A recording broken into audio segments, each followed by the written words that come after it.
it's getting worse. It's getting Yeah. worse. Yeah, I totally agree. We'll come to that in a minute. This episode is 420 of the Permaculture Pimpcast. This episode is always brought to you by the Sovereign Health Summit. That's going to be October 27th through the 31st in Harmony, North Carolina. TPC will get you 5% off. And then another new sponsor, I just interviewed her last night, folks. You might want to check that one out. We had to do it on Rumble because I wasn't sure. Well, I never interviewed her before, and I didn't know what she might get into. I've heard her before, and I was thinking, wow, she could potentially say some stuff that will basically bring down this channel. So we had to do that on Rumble. I'm going to go through it because there's a lot of good information she puts in there. And it also opens up the idea for a lot of people out there that do not realize you have a endocannabinoid system. A lot of people don't know that. And the mainstream prostitutes and, of course, the mainstream doctors are going to make sure you never know about it. So I want to start talking about that and let everybody know what you can do about it. Anyway, they're our newest sponsor here, Nessus Hemp. You can get 10% off with promo code PERMA. Like I said, I'm going to go ahead and try to post that video hopefully tomorrow. I'm not so sure.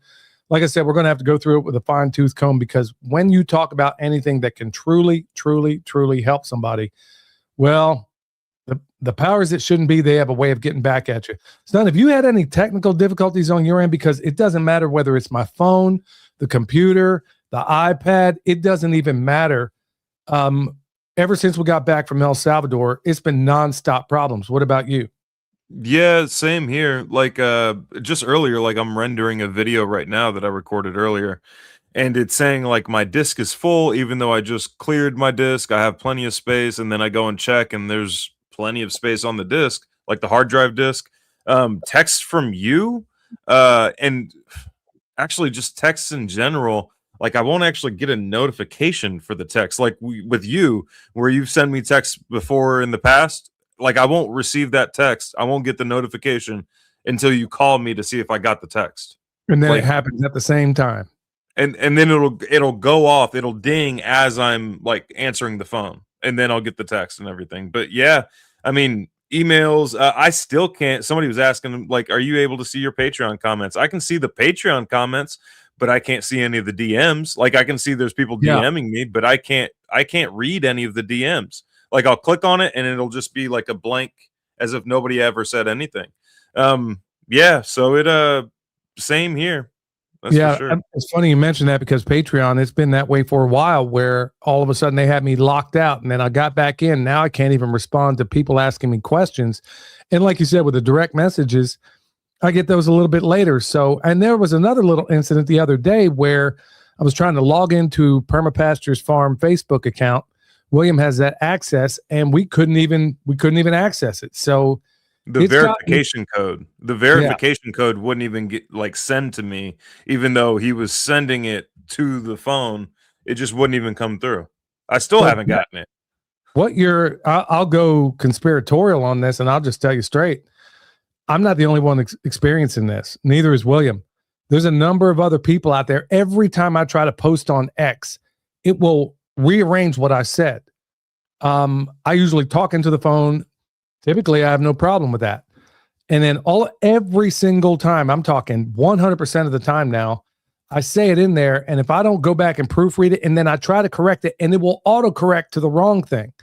This is happening over and over and over. But I want to tell you that all of the people that are speaking out about what's going on around here in this country, it's happening to all of them too.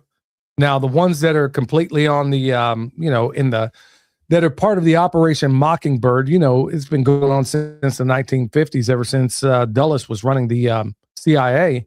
It's going on right now, and it's in overdrive. I mean, folks, ask yourself, we got bombs falling all over the Middle East right now, but you almost don't see any of it. Go back and think about the first Gulf War. How many bombs did you see landing there? Play by play. And it's funny. So I'm starting to wonder, man, is there actually, I should be asking this question, son. I'm starting to wonder, is there actually a war even going on? Because we saw almost nothing out of Ukraine. We see nothing. And honestly, these folks lie. Look, the definition of a pathological liar is a person or an entity that will lie even when the truth would serve them better. So who even really knows what's going on over there? I know right now, from what I think I saw, at least somewhat verified, it looks like Israel and parts of Iran look like Godzilla are walking all over it. So we'll find out, I guess, sooner enough, because this thing, and folks, I'm telling you, you better get your house in order. As something of a historian, I should point out, son, what do you think the likelihood of something happening when tomorrow is okay, first of all the mainstream prostitutes and all their surrogates out there are putting out, wait, look, they're about to attack us. Look, the only ones I'm worried about attacking us right now is my own government. Yep. And if you know anything about history, folks, let me just kick it out there. But we do have something of an auspicious date coming up. Tomorrow being Friday the 13th, and then Sunday is the Ides of March. Okay, well, anybody who's a Shakespeare fan obviously knows, or a history fan, knows that Julius Caesar, of course, who was he killed by? It wasn't Al-Qaeda. It wasn't anybody else but senators that, smoked him. And that happened on the Ides of March. So anyway, I'm just kind of wondering, because I know the powers that shouldn't be, these dates mean something to them. It really does. They do. They really do. All these dates, whether it's 9/11, you name it, all of these dates have significance. Even when this war kicked off, there was a significance to that date as well. So I'm wondering, what should we expect over the weekend, particularly Sunday? Maybe the whole weekend. Who even knows? But it's not. I mean, who even knows, man? I'm not going to go too far down the rabbit trail on that one. But every time I see a weird date coming up, I'm going to start pointing them out. Yeah, no, I agree. I've kind of been waiting for the same thing of the. I don't even know if you can say the term used for these events, the double F term and everything, without getting flagged on YouTube. I remember Alex Jones got in trouble for a while back by calling certain things the double F term. So I don't know. I have a feeling something's going to happen, because there isn't one single person, and same thing before GWAT and everything. There wasn't anybody who was like wanting to go to war or wanting to go out there. But as soon as 9/11 happened, then you had all these people signing up and ready to go fight for our freedoms and everything, and you just get screwed in the process. So I'm sure something's going to happen. You know what I find interesting is you were talking about a little bit ago that the cognitive capability of most people, and look, folks, let's just be honest. Most of America is stupid. Let's just tell it. And it's been that way for a while, but it's getting much, much, much worse. Son, you know the difference now between this 9/11, the Gulf of Tonkin, World War II, Pearl Harbor, or the sinking of the Lusitania. I mean, we can keep going back, Battleship Maine. They always did the false flag on the front end, the FF on the front end. I guess I'll call it that. They always did it on the front end with the expectation that they were going to rope people in it. They have so little respect for the intelligence of the American people that they're going to do it on the back end. That if they do it, which is almost a certainty, they're going to do it on the back end, because they honestly have, usually they kick off the false flag and then they bring on the war. They have so FF. Oh yeah, FF. Yeah, F the FF. That's how I feel about it right now. So, yeah. So typically they do it on the front end. This is the first time in modern history where they're going to actually do it on the back end, because they're like, all right, you know what, man? I don't know if these people are as complete. There ain't enough of them that are completely stupid. So, yeah, we may have to do this on the back end. And sadly, definitely most of the Trump tards are going to fall for it. And that's exactly what I'm calling it from here on out, folks. If you can't tell that this guy has absolutely betrayed you up one side and down the other, I don't know what to tell you. I mean, this guy has lied about as much, if not more, than Obama and Biden combined. I mean, everybody knew those guys were pathological liars, but this guy's, he's taking it to he's turning it into an art form. We're winning. There's ships. You got his Baron Trump on X telling everybody, yeah, let's go fight this thing. But meanwhile, he's got a deferment. I'm sure he ain't going to be up in the front lines. So Credence was right about that fortunate son thing. Anyway, I'll jump right into it. So anyway, Hisea boots, folks. Son, I don't know if you ever got a pair of these guys. They got another one in the mail, Hisea. Michelle, if you're listening, can you put that in the description here? Because I ain't lying, folks. They make the best doggone mud boots I've ever used. Yeah. Son, you use them as well, right? Yeah, we've got a couple. In fact, we just got Joey hit me up not too long ago asking about saying if we wanted to do another promotion for High C, and they sent us some boots. And honestly, I wouldn't keep doing promotions for High C if they weren't awesome boots. They're half the price and twice as good as everything else. Like muck boots, I've consistently broken muck boots in the same doggone spot every single time. I have yet to break a pair of high C boots. The only part that has ever broken on a pair of high C boots has been that little pull tab to help you get the boot on. Yeah. That's the only thing that's fallen apart. And the way I yank them on, I'm not surprised that that it falls off and everything. But they don't crack where your foot meets your shin. Like that's where I always break muck boots. And then the tread on muck boots wears out in like no time at all.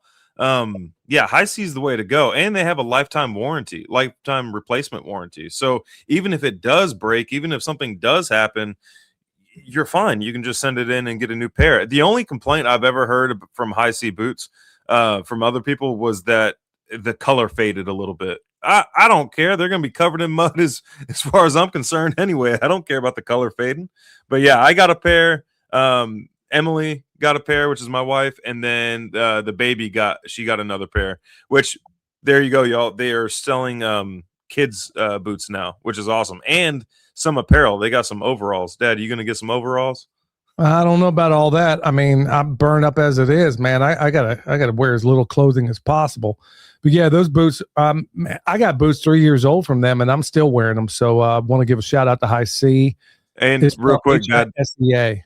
They were asking, are the boots heavy? No, they're lighter than the alternatives as well. So it's not some heavy, thick boot. They're a lighter version as well. So they got kid sizes, adults, all kinds of stuff. I spent $200 on a pair of boots down at that Sportsman's Warehouse in Asheville, and it was like the best boots supposedly they have. Man, I was springing leaks in those things in about 2 weeks. Yep. I've had boots now from these guys for 3 years. I still put them in the rotation, and the tread's still great. And there ain't a leak at all.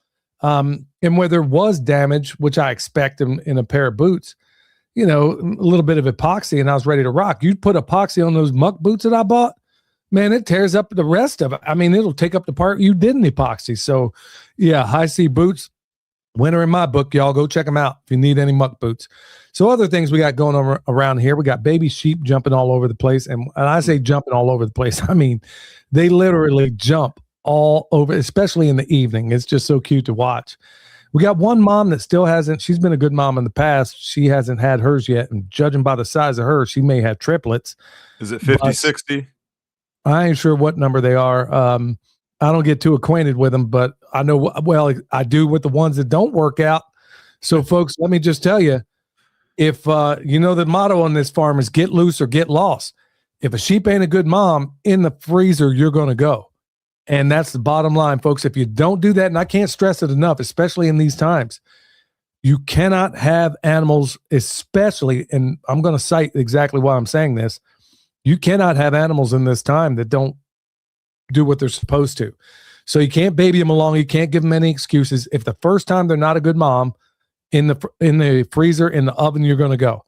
And you know what? I need meat in the freezer anyway, so it's not a problem. But right now, we got we got one or two of them. Well, we got a couple of withers. I think we need to go in the freezer, but we will have some rams that we can, cross stock with some other folks out there. So yeah, that's going good.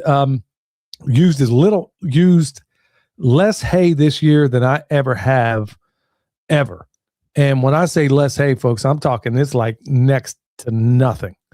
And that's exactly where you want to be when you get a good grazing operation going. You want to scale back, and you're almost certainly going to have to unless you have more land. You got to scale back in the fall, and then when they're having babies in the spring, then you make your adjustments. But especially with things being what they are right now, folks, you are going to have to, and I mean in a big, big way, be thinking about the ways in which you can actually save a few bucks, because it's about to get real in a big, big way. So, yeah, what else do I have here? Oh, well, yeah. Hey, before you move on, Dad, people are requesting videos of the jumping lambs. They want to see these cute little babies jumping around. Okay, man, I hope your mom ain't listening after all, because that's exactly what she's going to be doing tonight. Spending half the night just out here to getting these jumping. They are cute, though. And they always do it in the morning and the evening and the day. They're just kind of chilling and following mom everywhere. But it's then they all get together and they play in the evening. I mean, it's just what they do. It's just so cute to watch. And but anyway, we got some good ones, man. We got some really good ones. Great structure, great conditioning, the whole 9 yards. And they're in moms that don't have any crutches at this point. We have folks, this is what you need to shoot for. This is what you need to shoot for, and you have got to cull mercilessly to get to that point. They're not going to be bigger sheep. We intentionally have smaller sheep right now because they're more parasite resistant. It's with anything out there. I mean, the smaller they are, generally, the more parasite resistant. Goes that way in cows as well. So, I want something that I would rather get less meat, but have a animal that I don't need to baby. Outside of giving them some minerals, a little bit of salt, I'm not looking to do much more than that. So, other thing that is sad, but good night, man. All these trees are flowering out, son. I mean, like, if we didn't have a couple of freezes coming up, one tonight, I told you before, we got 400 pounds off that one peach tree. Judging by what I'm looking right now, man, there'd be about 600 or 700 pounds this year. But we're probably going to lose all these guys either tonight, or we got temperatures supposedly in the teens. I'm sure that's all orchestrated. So anyway, that's why you want early, mid, and late of everything. So you want early, mid, and late apples for your region, early, mid, and late pears, early, mid, and late peaches, early, mid, and late plums. I think you get the point. You want to do that for the not only because it's smart, but also for the preparedness aspect. Let's say you got an early freeze or a late frost. Either one. That's what you cover yourself up for. At least you get something out of the deal. And in the best case scenario, you get really all kinds of good stuff. Finally, we got some bone sauce kicking. I finally was able to make some. As soon as your mom put it up, son, it sold all of it immediately. So I bet. I mean, good night, man. And folks, I know people are sending me all kinds of emails, even hate emails, like, come on, dude, you're killing me. You got to get this stuff made. Folks, let me just tell you something. I got my faults, but laziness ain't one of them. And I'm not gonna cut this stuff. No, I don't care how many of you ask me. I'm not gonna cut this stuff and sell you a product that you're spending good money for, and I'm giving you half the intensity. This stuff is full 100% blast what it is. And I got to have the right conditions. I got to have the right stuff. I'm not going to sell. There is no way I will ever sell a product that isn't 100%. And folks, I've done it many, many times before. I've had to give people their money back because I didn't like the batch. If it ain't got the right color, if it ain't got the right smell, if it ain't got the right, there's a lot of this stuff that's nuance. And unless you make it, you don't know. And there's a lot of other things I put in it now where it used to be just bones, water, heat, and time. Now there's a few other all of it is edible kind of stuff, but don't go eating this stuff by no means. But I'm not going to sell a product that I got my name on. It's Billy's bone sauce, y'all. I ain't putting it ain't Billy's half done bone sauce. So I'm sorry if we run out. Doggone it. Amy said it's sold out already. Doggone it. All right, y'all. I'm trying to go full steam ahead and get back in the saddle and making this stuff. But as soon as I put it up, it's coming right back down. So I know people were asking about a waiting list. Folks, I can't put a waiting list out there for 100 folks. So anyway, so let me kick it on over to you. I got people emailing me about that bone sauce. They're mad at me because you're not making bone sauce. I'm hoping by tonight or tomorrow I'll have some back up online. But so, folks, I got to make this in small batches. A number of people are trying to come up with crazy ways for me to do it any other way. I can't control. I have got to be able to control the quality. And I can only do that in small batches. I'm not about to have you spend this kind of money on something that is half done, or it's not. Like I said, there's times I've wasted lots of money because you only get one shot at this, maybe two if you're lucky. But if you overdo it, you got goo that you can't use. And if you underdo it, you got a product you can't use. So it's got to be done perfect. And if it ain't perfect, I ain't selling it. So, son, let me kick it on over to you. So when we got back, we found like the combination of frost and a few chickens got out, just wiped out the garden, everything but what was it? Comfrey and cabbage got killed. I think mostly by those chickens. They went there and just destroyed the garden. So today I replanted the garden, got everything in the ground, and then I also did a video on it saying like, hey, if you like lose your garden for whatever reason, don't give up on it. You can still, there's other alternatives that you can do. You can just start later on certain plants. But that being said, I did put out tomatoes in February, so I was kind of expecting some of them to just die off and not make it. So I went to the greenhouse or to the, I guess, greenhouse store, the nursery store this morning, bought the plants that we needed, got a bunch more potatoes. I mean, we're trying to grow as much food as possible this year. This year, I have a personal goal of growing all of our own onions and garlic that we need this year, because that's something everybody uses a lot of in most dishes. So I have like 2 4x40-foot beds planted of all onions and garlic, and then I got a couple of beds here that have onion and garlic all kind of spaced in between. And just getting ready to go to that Caleb House event this weekend. And if you guys aren't familiar, there's a Caleb House Ruckus this weekend. It's a fundraiser for the organization Caleb House. And they go and save kids from trafficking and then provide them with permanent homes afterwards. They don't just throw them back into the system just to get, the same things happening to them or anything like that. They provide them with permanent homes so they can permanently stay out of that particular system. And then the Ruckus is basically like a fundraiser event for that. Tomorrow I'll be speaking. Saturday is a Bible study, and then Sunday, I believe, is the actual ruck where we all just kind of ruck around Fort Smith, Arkansas. So if you guys are going there, excited to see you guys. If not, then maybe I'll see you guys next year. But yeah, that's what we got going on here. Yeah, I'm glad you pointed out. I meant to comment on it before, but yeah, today was actually a blue sky, not with that, light blue haze behind it. It was funny. The last time we recorded the show, the very next day, they were spraying like the dickens.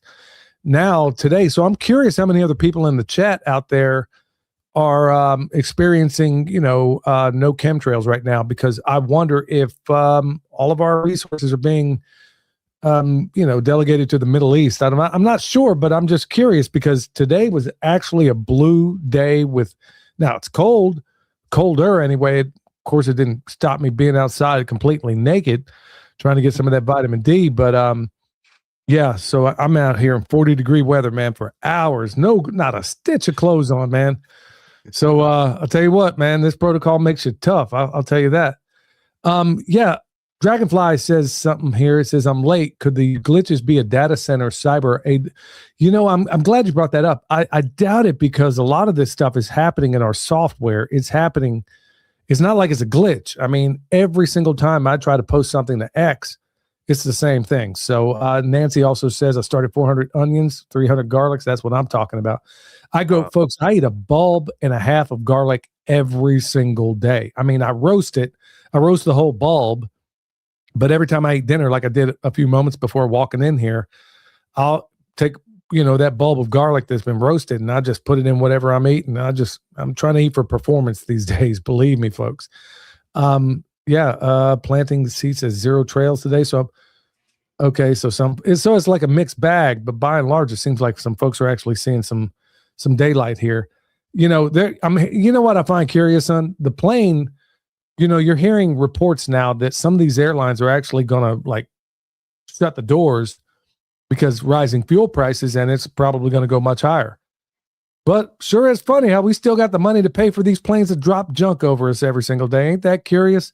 Yep. So, somebody says, oh yeah, Ken and Amy says Mountain. Wow, they did a Bob Ross out there, man. Wow, not in a good way either. So, trails in Oklahoma. I guess we got just lucky here in this spot of Western North Carolina where I'm at.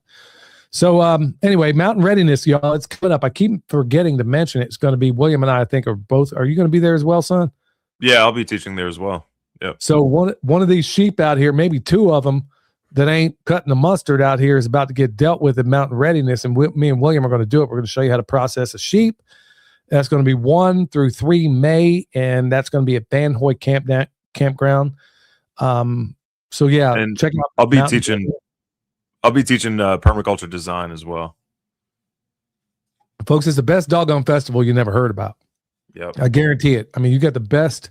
It is the best festival without question, dealing with homesteading, preparedness, tactical stuff, you name it. I have never seen a better festival, and almost nobody knows about it. So go out there, be there, be square. William and I are both be there. Wave watch, Billy 100 will get you $100 off that watch. I guess you don't have yours handy. Yeah. Yep. I usually wear mine when I'm going to town or if I'm in some kind of pain. So, anyway, Billy 100 will get you $100 off that thing. I trust me. Anytime I got to be in public, you better believe I'm wearing that. I wear the old version of the watch.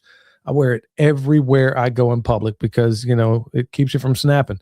Anyway, Billy 100 will get you $100 off that. Also, if you want some of these balling glasses I got on right now, Bond charge, not B-O-N-D, B-O-N, charge 15% off with promo code PERMA. There you go. William's got it up on the screen right now. Bond, B-O-N, charge. PERMA will get you 15% off. All right, so I'm going to run through this pretty quick. As far as the good news, okay, I know this ain't going to be applicable, but we got a worldwide audience. I mean, it blows my mind how many people are listening to us everywhere. So we even had fans down in El Salvador. I didn't even realize that. Pretty crazy. Cool. Yeah. So the healing power, I've never had this fruit, so I wonder if you have, son. The healing power of durian, the king of fruits that smells like hell. Have you ever had one of those? No, I haven't. And I think when I was in Australia, there was some sort of legal restrictions behind it. Like you couldn't, I think the rule was that you couldn't bring it into public spaces. So that kind of stopped the sale of it or anything like that because you sell it in a public space typically. But no, I've never had it. A lot of Asian stores carry it, and they usually got it wrapped up pretty tight. I haven't been brave enough to go try it yet. Yeah. So anyway, if you look at what this stuff does, man, I mean, yeah, the smell apparently is absolutely awful, but everybody talks about how it's a blending of it's not a hybrid or anything like that. But if you had to describe it, it was like a blending of a banana, a mango, vanilla, and it's considered a delicacy in a lot of different places. But apparently, it's high sulfur content, and a lot of the other things is really, really good for a lot of the ailments that cure the things that may be ailing you. So anyway, durian fruit, here's another one here. And the only reason I picked this one out because it's my grandbaby's middle name. Clementine, a little citrus powerhouse packed with serious health benefits. Reason I'm bringing that up also is when we were in El Salvador, these things grew like, folks, I am not kidding you. You couldn't walk out 10 feet into the woods and not come across an orange tree or a clementine. It was blowing my mind. I was like, and then when you taste the orange juice down there, son, because they really got legit oranges that were squeezed right when you ordered it, yeah, it would blow your mind. It didn't even taste like anything we have in the United States of Amnesia. The taste, the flavor profile, 100% different. I don't even drink orange juice, but I made an exception down there. So anyway, these clementines, and I'm bringing this up because this is something you might have, especially here in the South. Folks, remember, think about that vitamin C out there. There's a lot of different medicinals out there that are going to offer some vitamin C. But clementines, not only does it taste good, it's also a pretty good way to get that vitamin C, especially when things might be in a little bit of a disruption. And I'm going to cover that here in a second. I keep meaning to. And then finally. Hey, real quick, Dad. Eduardo Torres was saying, how do I grow it in Texas? You can't grow durian in Texas. If you get freezing temperatures at all, you can't grow it in Texas. It's strictly like a tropical, subtropical fruit. So you might be able to, and it's a pretty tall tree too. So it's not like you're going to be able to pot it. And then maybe you could do some bonsai version of a durian fruit and then just bring it in during the winter. But yeah. Yeah. Well, here's one here. Here's the last one. And dietary defense, how 3 common foods fight wrinkles and dark spots from within. I remember there was this guy in the Army. Yeah, I guess I could say his name. Yeah, his name was Sergeant Hall. I mean, this guy was as sweet as sugarcane. Everybody knew it, but, it was what it was, man. And I was like, this dummy would literally go around telling everybody about how hot his wife was. There ain't a wrinkle. Man, I remember him. We got off from a deployment. I want to say from the Middle East. And so everybody's thinking, man, his wife must be, something else. Man, look, I'm trying to be as nice as I can, but it goes to this article. I mean, I remember him saying, yeah, this guy it was uncomfortable to hear him talk about his wife like this. how she, her curves and all this and that, and how she didn't have a wrinkle on her face. And I remember looking over and I said, it was cold blooded, but I was also a sergeant at the time. And I remember looking over to one of the soldiers. He looked back. He said, Sergeant Bond. I said, yeah, I know. And I said, I'm just going to leave it alone. He says, man, he said she didn't have a wrinkle at all. I said, well, he said she had a body of a 17-year-old. I said, well, she better give it back because she's putting wrinkles in it. So,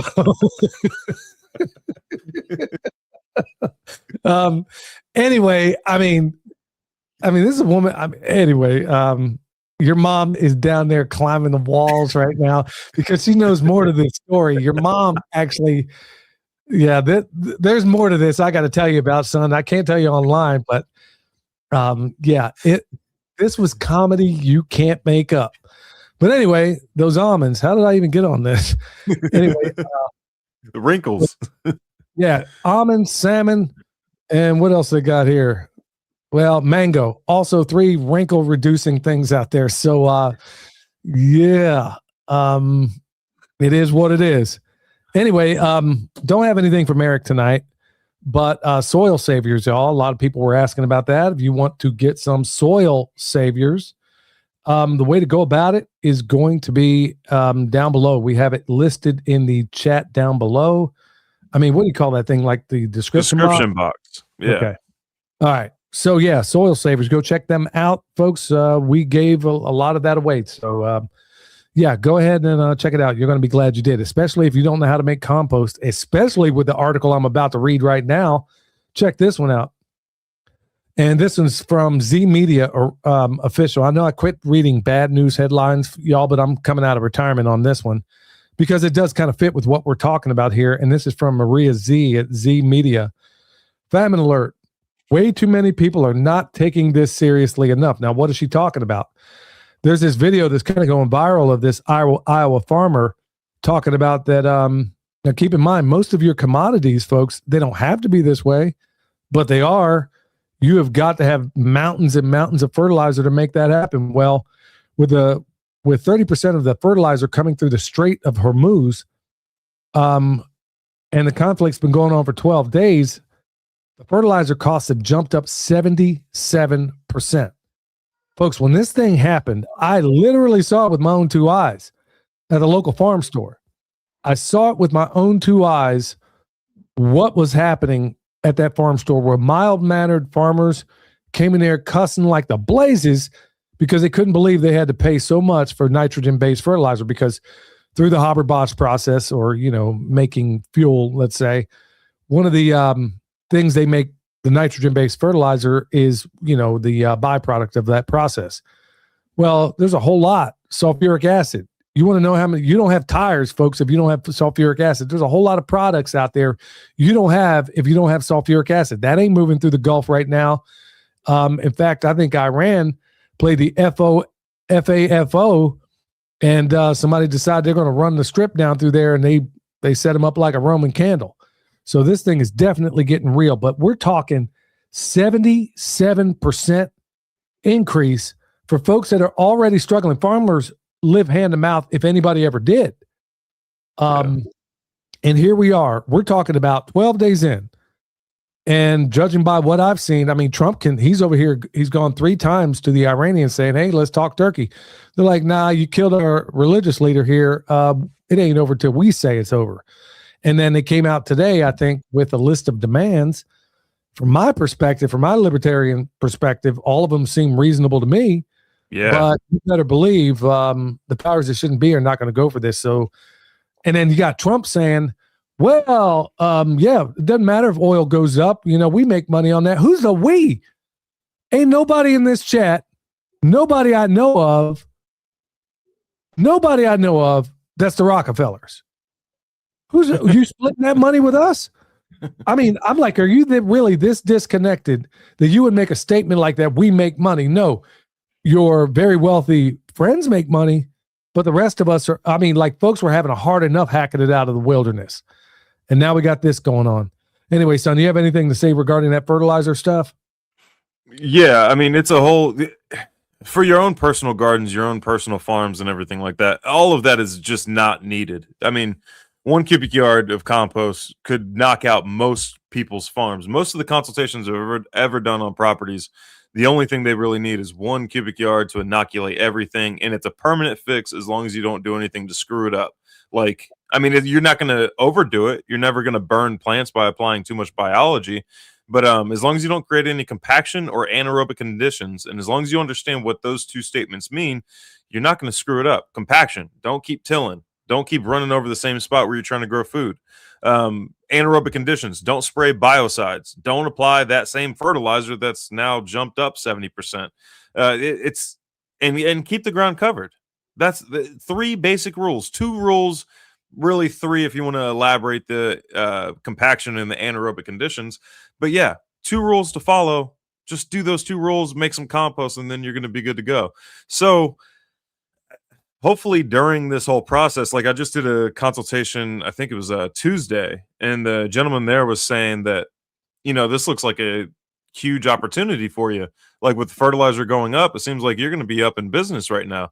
I'm like, I hope so. I hope people recognize that there is an alternative to buying these store-bought fertilizers, and that works 10 times better. That's a permanent fix as long as, you just follow those 2 rules. But yeah, if I keep talking, I'm going to start getting into the Iran crap details and stuff like that, and then we'll get canceled and shut down and all that. So I'll pass it back up to you. Yeah, I'm kind of I'm having to govern exactly what's coming out of my mouth right now. I mean, anybody who doesn't like what I'm saying, they've already gotten loose.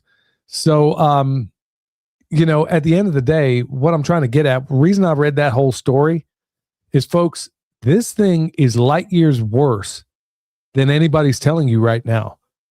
I keep a close watch on these things. And I can tell you right now, if that strait stays closed, it's not even the oil coming out of it as much as it is the products coming in and out of it. You don't have, right now, there is no sulfuric acid leaving that place. And that was the only place in the world that it was being produced.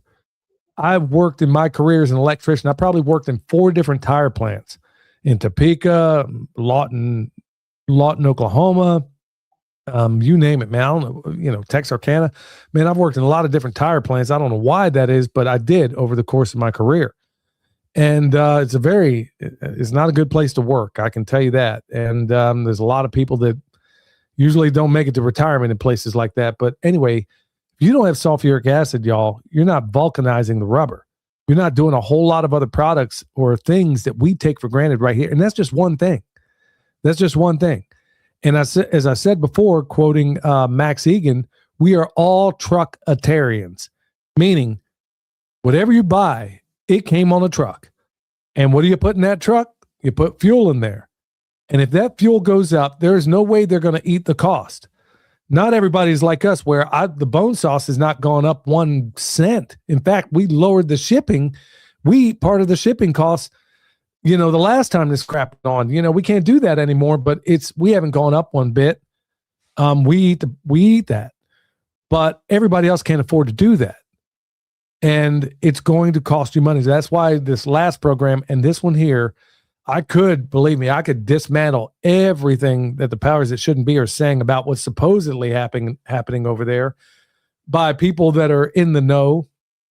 But I'm not going to do that. We're going to do something a little more helpful than that. So really, hey, Ed, real quick. Yeah. Let me answer this one comment in the comment section real quick. Shield Maiden for Christ. She says, well, if Iran is freed of this regime and can get the Bibles to the people desperately needed, it's worth any amount of suffering in my life. Here's the thing.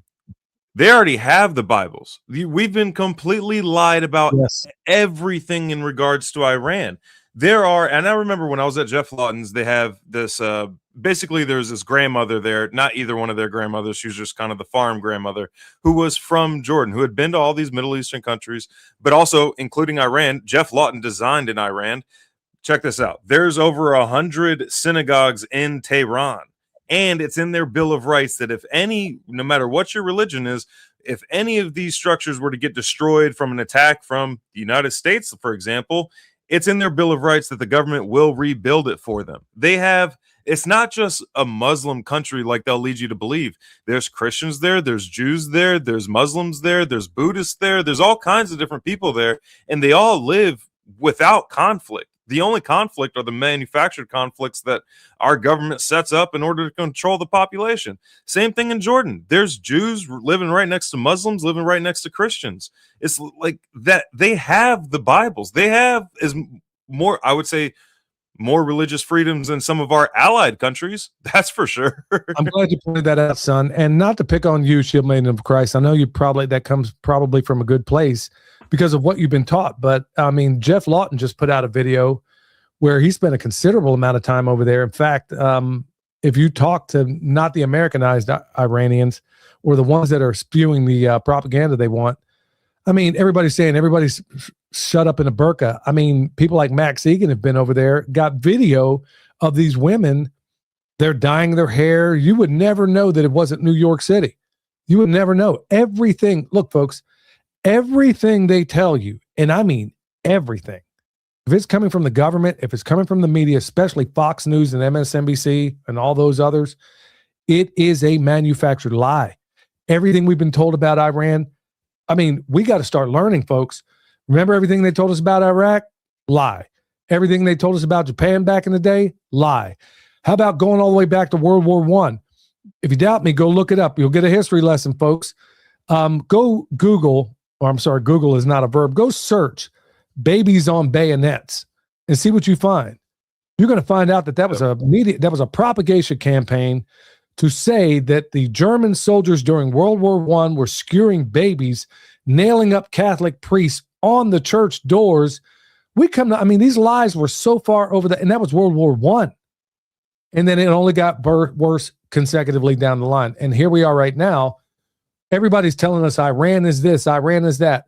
I haven't heard that from a single person I know of that has visited Iran. In fact, they're the people that, in fact, Anthony Bourdain, when he was there, go back and watch that episode, folks. Yeah. It's still, I'm sure you can still find it out there. Iran is not what everybody tells you it is. In fact, I would bet any amount of money. I got more in common than a common Iranian than I do with anybody in Washington, D.C. I'll guarantee that any day of the week. Everybody I know that's been there has said, look, man, everything they told you is a lie. Yeah, there's certain places where they got factions that are a little bit rough, but, it's no different than Chicago. I mean, there's places you won't go in this own country.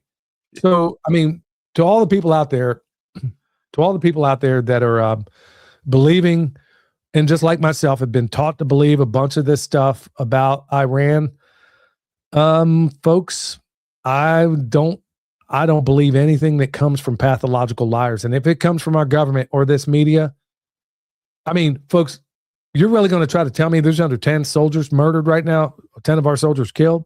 I'll bet you the real number is at least 1,500. I'll bet you can't wipe out that many bases and not kill a whole lot of soldiers in the process.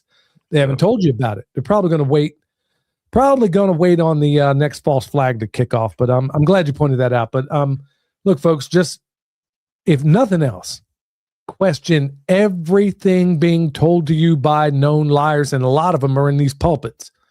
A lot of them are in these pulpits right now. The John Hagees out there, they either lie straight out or they lie by omission. So anybody that's saying, let's go over here and kill these ragheads, which is what I hear a lot of nonsense. First of all, go look at the contemporary videos of Iran. Ain't nobody wearing a burqa. Very few are wearing a burqa at all. But that's what they're telling everybody. And then Trump openly lying, saying they murdered, butchered kids I'm like, get out of town. Look, there ain't a person with any military background at all that believes the official story of October 7th. There ain't nobody telling anybody that has any military service, especially a sapper. You're not going to tell me that they breached this border, stayed there unmolested for 8 hours unless A, they did it themselves, or B, it was allowed to happen without a quick reactionary force. Anyway, let's get to it, son. Hey, real quick, I like we're talking about a very, very serious topic. Everybody in the comments is talking about a serious topic, but Necro Kitty is on a delay, and randomly I just see this comment. I like durian. Like, he just brought some levity to the situation. Well, there you go. Durian, good for all that ails you. All right. So we're going to talk about some things because, like I said, folks, maybe I'll cover it in later episodes, but you better believe things are about to get real. If this thing isn't some way miraculously disassembled, it's going to go to World War III in the worst kind of way, folks. I'm not saying this to scare you. I'm saying this because I love you. I'm saying this because I want you to be prepared. And I mean this in a big way. So, in light of everything I was just talking about, like William said, you don't need any of that stuff. You just need good compost. So, and you know what? I don't sell compost. We tell you how to make it. We show you for free. Ain't that hard, folks. If you want more detail, go check out our Patreon channels. But I figure we talk about some things you can grow in buckets because there's a lot of people living in either postage stamp backyards or they're living in an apartment. Look, I mean, I haven't even touched guerrilla gardening yet, man. We'll have to do that one in a later episode. Whether you live in the city, folks, I was growing sweet potatoes in plain sight. And most people don't know what they're looking at. You can sit here and eat them greens. You can eat the sweet potatoes. I mean, you got food that could be growing all around you in public places, and they don't even know about it. But let's talk about some stuff you grow in buckets. Son, you were going to say something ahead of time. Yeah, before we get into the varieties that you can grow in buckets, because it's a pretty extensive list, I did want to talk to you guys about how to set up a bucket for growing. Because there's obviously some people are probably thinking like, oh, I just dump a bunch of soil in a bucket and then start growing food. That's not what you want to do because the bottom's going to go anaerobic. It's going to start rotting. There's a difference between like decomposition and then rotting. You want to like the composting process, not the rotting process. So take like a 3 to 5 gallon bucket, right? And then you're going to drill a bunch of holes in the bottom of it. So that way water can flow through. And then you also want to drill some holes in the sides just in case they're outside and you get a torrential downpour and it's just filling up faster than those bottom holes can drain. And then you're going to line the bottom of that with gravel, preferably gravel that's going to be bigger than your holes. So that way you're not just losing a bunch of gravel out of the bottom. And then if you can set that bucket on top of like either 2 boards or something, just to give it space underneath. So that way, if any roots do come through, depending on what you're growing, some of them are going to have tap roots. If any of the roots do come through, they hit that hole and then they air prune, which is a really good way and gentle way of pruning roots and everything. So after you get your gravel in the bottom, then you're going to layer and you're going to layer your ingredients in a particular way. So you're going to take your topsoil and either vermiculite or perlite, either one, and you're going to mix those together. So total volume is going to be about 60% or 70% of your topsoil, just the cheapest topsoil you can find, and then mix it with 10% perlite or vermiculite.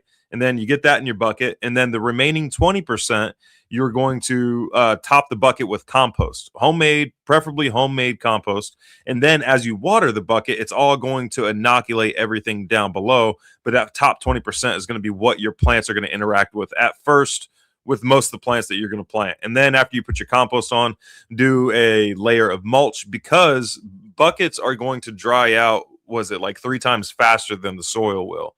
So there's some downsides with that. But as long as you know about it, you can account for it and then water it more frequently. But if you're in an arid environment, you might want to be cautious with how much water you're going to be using in this bucket system. Also, cool thing about bucket is that if you have any of those late spring frosts that we were talking about at the beginning of the show, you can always bring your buckets inside if you need to. Or if it's just torrential downpour, and you don't want your plants to drown or anything like that, just bring them in the inside if you want to. There's a bunch of benefits to buckets. I just wanted to tell you guys like how to set up your bucket before planting in it, because I've seen a bunch of YouTube videos on container gardening, and there's a lot of people who ain't showing the full process because their plants failed by the end of it because they didn't drill holes in the bottom. So. Yeah, glad you pointed all that out, son. So now that you got your buckets all squared away, let's think about what you can grow. Look, I'm going to be focusing on high density things that can produce a lot of food. We want calorie crops as much as we possibly can. And then of course, we want some medicinal stuff in there. So right out of the gates for me is going to be potatoes. I mean, I'm an American, who doesn't like potatoes? So it's one of those high calorie crops out there that you can get in the bucket. And it works also as a village grow kind of method. But I mean, potatoes, and it doesn't even have to be a bucket. I mean, for crying out loud, I've seen people growing these things out of car tires now. It's probably not the best medium in the world, but I have seen it done where they've had tires on the ground. They were like, okay, it's been sitting there, man. Let's grow some food out of it. So, that's, any medium that is mobile. I like 5-gallon buckets because they're easy, they're handy, and you can pull them around. So, potatoes, great for calories and storage. Plus, you can't beat storage. So, you're going to want some of those. All right, son. All of your leafy greens, granted, those aren't really calorie dense, but that's something that you can produce quickly and you can kind of get like a daily meal out of it, depending on, how densely you planted your buckets or how many buckets you have. So you could set up like a 7-day rotation with 7 different buckets and eat a salad every day if you wanted to. And each bucket could have like all of the ingredients necessary for a diverse salad. So, meaning all the leafy greens necessary for a diverse salad. You could do arugula in there, which, and depending on where you are, you might call it rocket, arugula, rocket, whatever it may be. Those are prone to bolting in your higher heats. So what you can do with that bucket is take it and put it over in the shade if you need to. But you can do a diversity. You can do spinach in there. You can do romaine in there. You can do like salad bowl lettuce or whatever your local nursery is going to call it. You can do all kinds of lettuces in there, and you can fit quite a few in one bucket. And then just do 7 of those, and then you got a weekly salad rotation if you want to. On to you, Dad. Yeah, I'm going to say my next one up is bush beans. No trellis needed if you grow, bush types. Or if you're near a fence and you want to do others, knock yourself out. But it's it's a fast turnaround crop, comparatively. And once again, it's going to be high density in terms of calories. So, and being a nitrogen fixer, I mean, it can be, it's pretty versatile. And seriously, who doesn't like beans? Well, I mean, I'm sure some folks don't, but it's a good way to be getting a whole lot of fiber out there. So beans is going to be my next choice. That's a good point. I don't think I've ever heard anybody say I don't like beans before. I don't think I've ever heard that statement before. But the next one is what gets more high calorie than fruit trees, something that just keeps producing over and over and over again. If you look at like the French gardens at the Palace of Versailles, is that it? I think it's the Palace of Versailles. They have oranges growing over there in France, in an area where oranges don't typically do very well, but they have them in basically big buckets where I think they use a forklift now, but in the past they would use carts to haul them out during the warm months and then bring them back in during the cold months. But I would just stick to a dwarf variety of fruit tree, and then definitely elevate that bucket so that way that tap root and the other roots, and I would drill more holes in it as well, so that way the roots will air prune as opposed to circulating the trunk and then strangling the tree. There is a correct way to do it, but it's totally possible. You can grow a ton of food for a very, very long time in the form of a bucket. Now, it is going to require more maintenance than your fruit trees that you're planting out in the soil, so keep that in mind. But yeah, fruit trees. And then you could get away with some fruit trees that ain't even supposed to grow in your area, even more extreme than your citrus and everything. Like you could maybe, if you did a bonsai version of it and prune it very, very well, you might be able to get away with a durian in a 5-gallon bucket. Who knows? I'd like to see somebody try. Yeah, my next one's gonna be, and I should have led with this one, is really sweet potatoes, man. I mean, good night. I mean, grow slips in relatively shallow soil. I mean, you can take an old potato and get your slips off of that. Leaves are edible too, as I was talking about a moment ago. I've grown sweet potatoes, guerrilla gardening, in plain sight, and they just thought it was probably some kind of invasive. I don't know what they thought it was, but nobody ever messed with it. So, in those kind of situations, you harvest, when it starts getting dark. But either way, sweet potatoes, I mean, you talk about high density, could store it well. It's a superfood in so many different ways. I mean, plus depending on the variety you get, I mean, I spent a lot of time eating sweet potatoes that were, the regular orange color, and then also the blue ones. You're getting those anthocyanins. So you're getting a lot of medicine in there with those sweet potatoes as well. I know Danny at Deep South, man, he practically lives on sweet potatoes. I mean, and then they make this really cool dessert I like down there. I can't remember the name of it Miss Wanda made, but anyway, it was really good. So sweet potatoes are definitely another one on my list. Next one is herbs, specifically herbs that will completely take over a bed. So things like yarrow or things like mint, stuff like that. You could grow in buckets, so that way you're not like we have like a little herb patch by the front door, and it's just literally a square.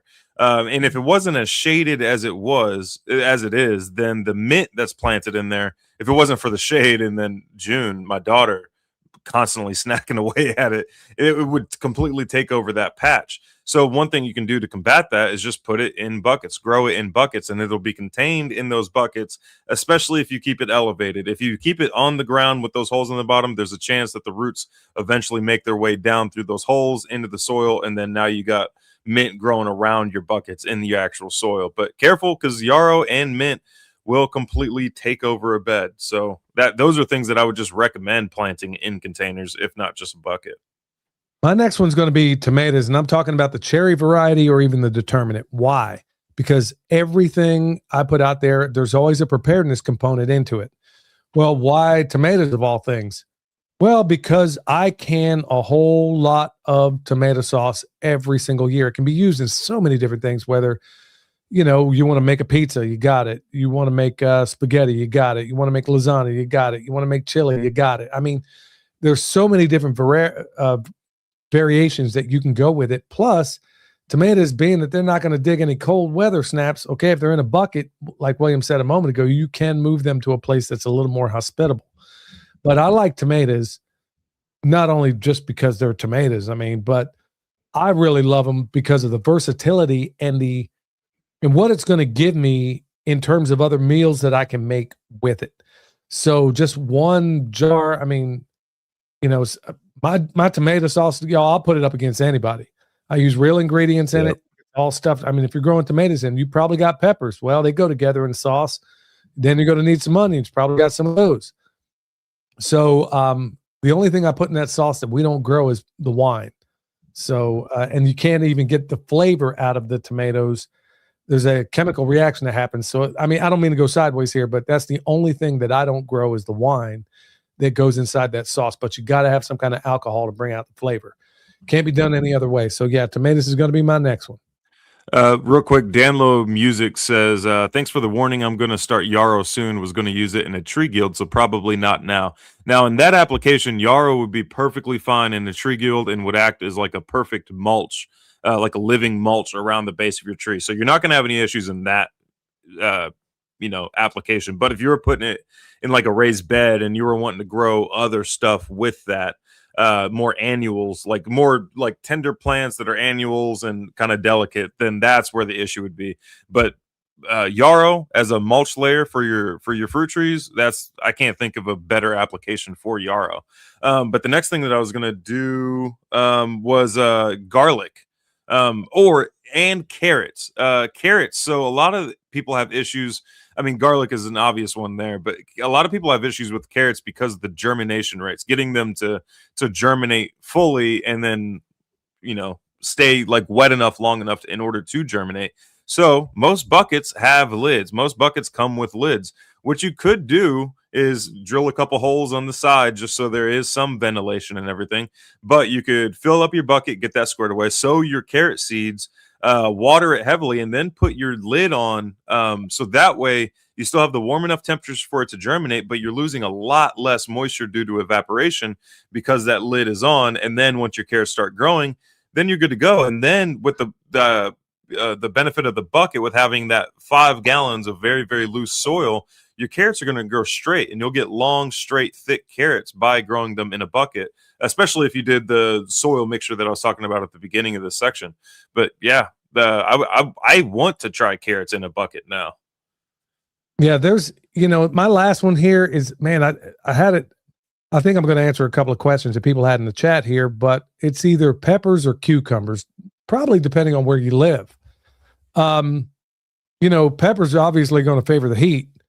And when I say peppers, I'm talking all of the above. I mean, jalapenos, obviously you're not going to eat those like crazy, but other varieties of peppers, you're going to be going nuts on those.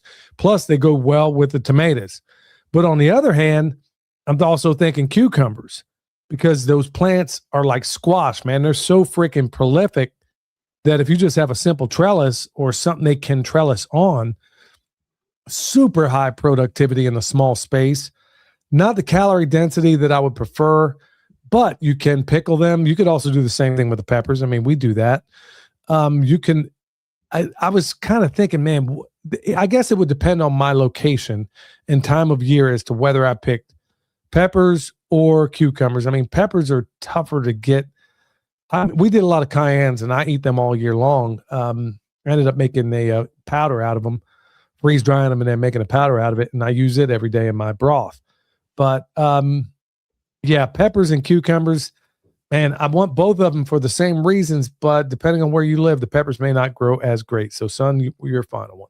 Well, on that note, with the peppers, peppers are only annuals in temperate environments because of the winter. So you could bring your peppers inside, keep them growing perpetually, and then during your warmer months, bring them back outside and never have to replant a new pepper plant. But the next thing that I was thinking is going to be a potato alternative called daylilies. Now, you want to make sure you're getting daylilies and not any other kind of bulb variety. Like make sure they're not daffodils or tulips or anything like that, specifically daylilies. And then daylilies, they're going to require a lot less maintenance. I mean, look at where daylilies typically grow. Like there's daylilies popping up right now in the swales at the demonstration site, and nobody is taking care of them in I don't even know how many years at this point, but they grow every single year. No issue at all. And the bucket makes it super easy to harvest. You just dump the bucket out, pull the however many tubers you want out of it from the daylilies. You could split them as well because they're going to get bigger and bigger each year, and they're going to spread out a little bit each year. And then you could inoculate or plant more buckets with the daylilies you harvested, or you could take those tubers and then just treat them like potatoes and start eating them. But yeah, you could do like y'all. The list of things you can grow in a bucket is a lot bigger than the list of things you can't grow in a bucket. So like corn is going to be something you can't really grow in a bucket very well, but everything else for the most part is going to do pretty well. Yeah, somebody saying, I need bone sauce, please. I'm hoping to have more online tonight. If not, hopefully tomorrow. Quick compost question. Is it okay to put used hemp chicken bedding in my compost pile? I don't see why you wouldn't. In fact, that's probably going to be a much cleaner source than anything else you can probably get out there. Any thoughts on that, son? So I'm going to answer all of the can I put this in compost questions with the same thing that Jeff Lawton told me when I kept asking him, can I put this in the compost? If it has lived, it can live again via compost. So if it has ever lived at any point, you can throw it in the compost. Just depending on the carbon to nitrogen ratio is going to determine how much of that you put in and how big the pieces are that you put in. But I mean, in that same podcast that he was talking about, I ran in, he was talking about putting used motor oil or used just crude oil on the soil and being able to reforest these desert areas by using an oil on the sands and everything. And it would benefit everybody's soils, especially if you go through like a guaranteed drought every year, like in Texas. Use motor oil. Don't even worry about the toxins because they're going to get locked up in all that composting that's going on. If there are any, major toxins from your oil source. But yeah, if it has ever lived, it can live again via compost. All right. So, question here, and then we'll bring it to a close. William, are you selling moringa seeds now or in the future? I will be as soon as I get back from the ruckus. So, expect some sort of announcement next week about moringa seeds and Good King Henry seeds and a few other ideas that I have. Yeah, Nancy had another question here, or at least a comment, and it says, and we need to store the food we need to grow, canning, dehydrating, freeze drying, stack those shelves. Yeah, I couldn't say it better myself. I mean, folks, that's the whole reason I'm talking about this and why we've been, look, I'm not Nostradamus or anything like it. Not Edgar Cayce, not any of those people.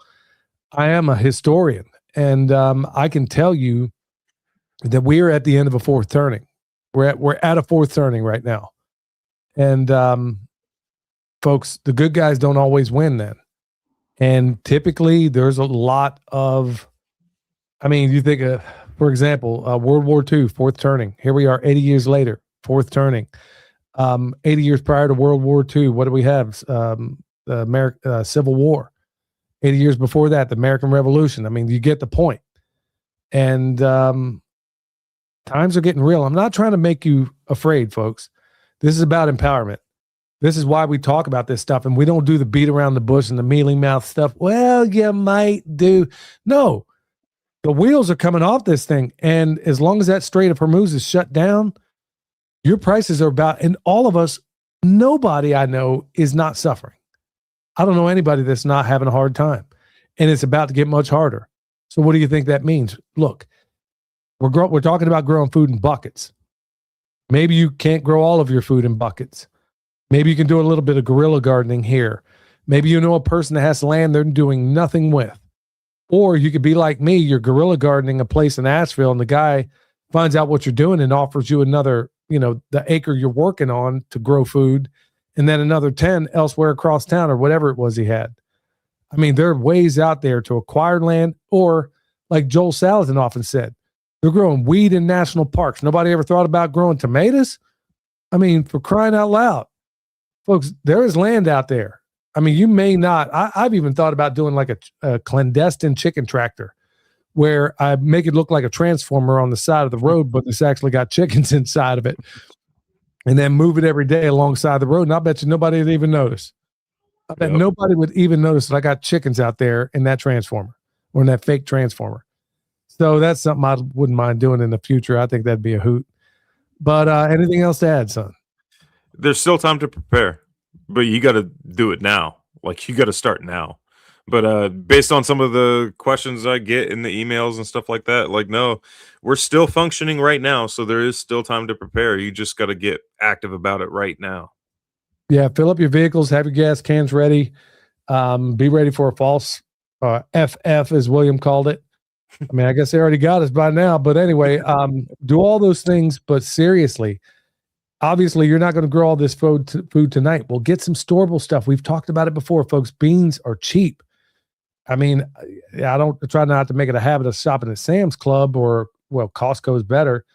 But man, you can go in there and buy, last I looked, I mean, you can buy a 50-pound bag of rice for like $25. I don't know what it is now. That was the last time I looked.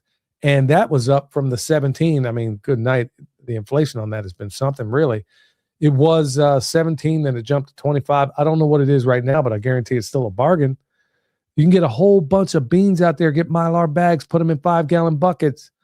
I mean, just have it, just have it, just in case. I mean, so what's the worst that happens? You got food and it doesn't go sideways, but seriously, I think they want it to go sideways. And then I think they want to bring in a digital scam, but I'm not going to get into all that right now. Maybe we'll talk about it in later shows. Well, folks, don't have any music to go out on, which is really driving me crazy because of all the weird technical things that we have no accounting for.